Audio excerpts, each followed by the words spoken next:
Alessandro Baricco, 3 fois des l'aube. Ces pages racontent une histoire vraisemblable qui, toutefois, ne pourrait jamais se produire dans la réalité.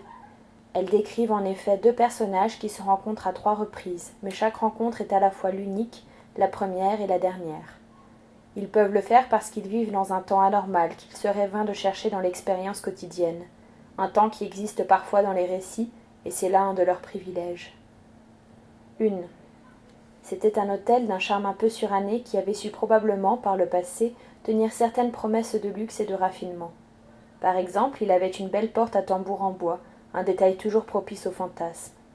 C'est par là qu'une femme entra, à cette heure étrange de la nuit, apparemment perdue dans ses pensées, à peine descendue d'un taxi.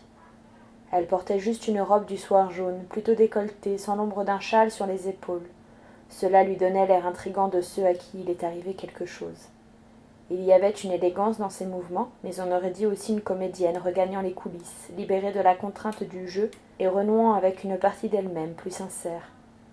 Ainsi elle avait une manière précise de poser ses pas, un peu fatigués, et de tenir son minuscule sac à main, prête à le lâcher. Elle n'était plus très jeune, mais ça lui allait bien. C'est le cas parfois des femmes qui n'ont jamais douté de leur beauté. Dehors régnait cette obscurité qui précède l'aube, ni la nuit ni le matin.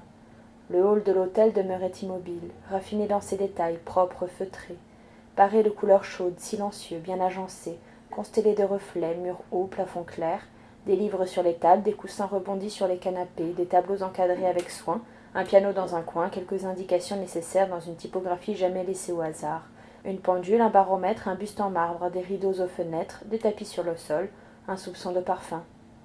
Comme le concierge dormait dans une petite pièce voisine d'un sommeil très léger dont il avait le secret, sa veste abandonnée sur le dossier d'une modeste chaise, personne n'aurait pu voir la femme entrer dans l'hôtel s'il n'y avait eu un homme calé au fond d'un fauteuil, dans un recoin du hall, guère raisonnable à cette heure de la nuit, qui la vit et croisa alors sa jambe gauche sur sa jambe droite, tandis qu'avant la droite était posée sur la gauche, sans raison.